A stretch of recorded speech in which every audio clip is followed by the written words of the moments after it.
Good morning. My name is Willem van Valkenburg, and I'm president of the board of the Open Education Global.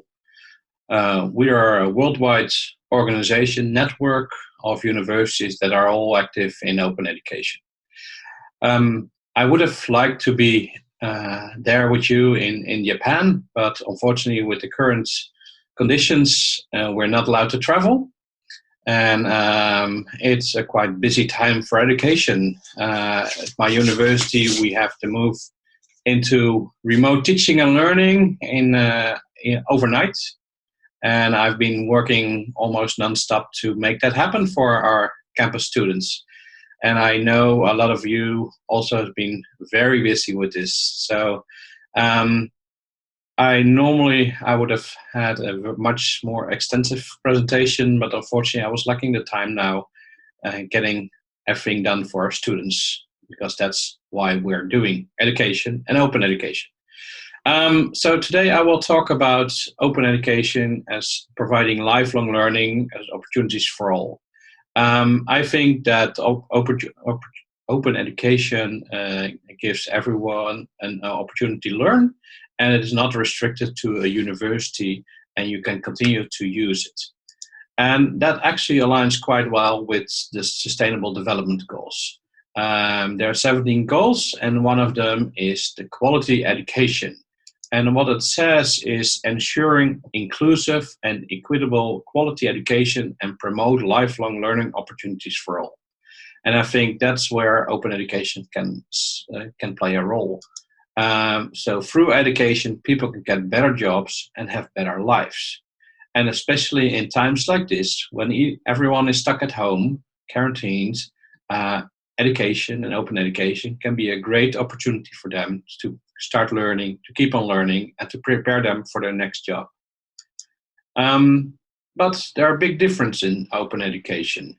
So if we look at a worldwide scale, we see on one side the global south, where they still have the problems with internet connectivity, power, but also the lack of teachers. And that's still a problem, and open education can help there, but there are different problems than we have in the global north. Let's say we see here in North America and in Europe, the textbook prices are rising, the tuition costs are going up, and for both of these problems, open education can help. It doesn't solve all our problems, but definitely can help us move in the right direction. So open educational resources, what are those? So these are the official definition. Open education combines the tradition of knowledge sharing and creation with 21st century technology to create a vast pool of openly shared educational resources. And what I really like here is it's going back to the essential of what's education about. It's sharing our knowledge and creating knowledge together with your students, and really being responsive to the learner needs. We want the learner to learn and to get better. And that's what we can do by sharing our knowledge and as open education. If we look at the term open, it means something different than just free. It's more than free. It's free plus permissions. So you're not just giving it away, you also give the other one permissions what they can do with it. I think many of you are familiar with the 5 R's. So that's actually what's really important in open education. So you give them the right to retain, so make and own and copy, reuse, so they can use the resources in all different ways, revise, so they can actually adopt it, modify it, and improve it, remix it, so they can combine multiple items, and redistribute, so that they can share it with their students, with their other learners. If we look at why should we care about open education, you see that for students, it's open education offers free access to some of the world's best courses and degree programs. They can also have a huge cost saving as an alternative to expensive textbooks. For teachers and governments, we see that it really can save them money and time to make it themselves, so they can adopt it to their local language and cultures and use them as a basis for innovating their education. And they still have access also to those free and legal access to some of the world's best courses. So what about those lifelong learners?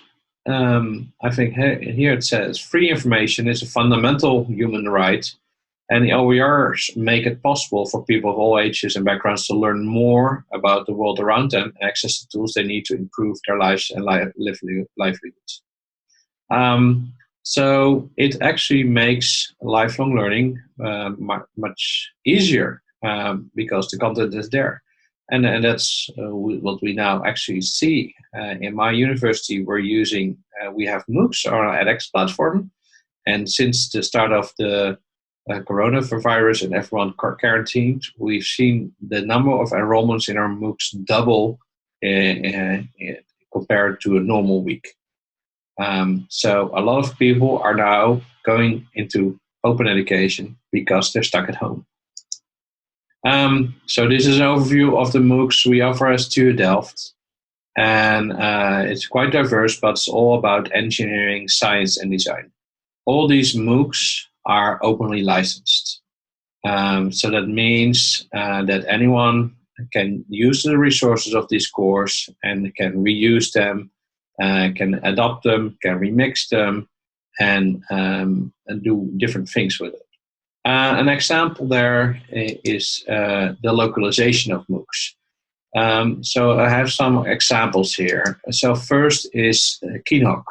It's a Vietnamese startup of young Vietnamese people. And what they're doing is actually taking some of our MOOCs, but also MOOCs of MIT and Harvard, and translating them in Vietnamese.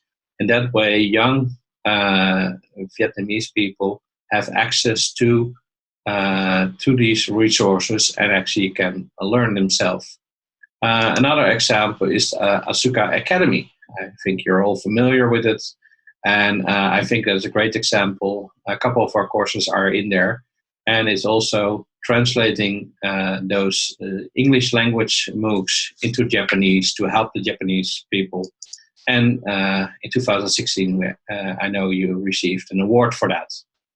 Another example is the Atrak platform. It's founded by the Queen Rania Foundation, focused on women in the Arabic world.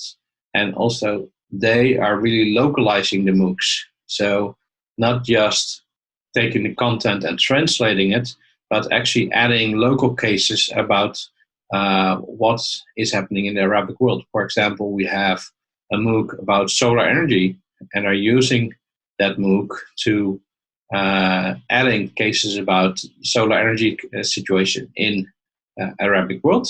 That's different. There's much more sun than in the Netherlands or in Western Europe. And actually that enriches those courses. And actually we got some really good, useful stuff back from them that actually we used in our courses as well to improve our courses. And the last example I have is SciTechX. It's a Chinese platform.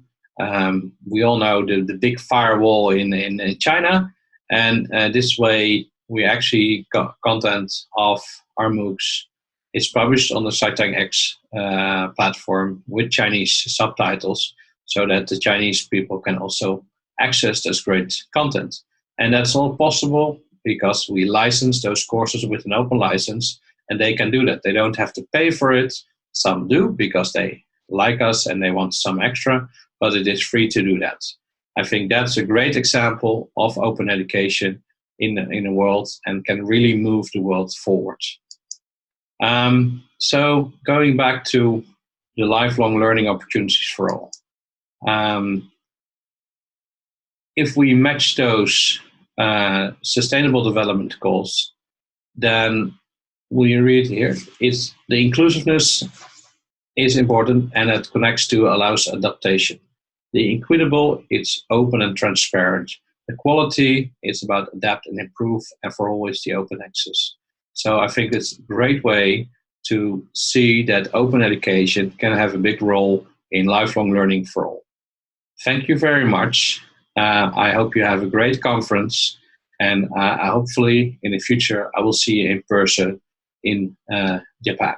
Thank you very much.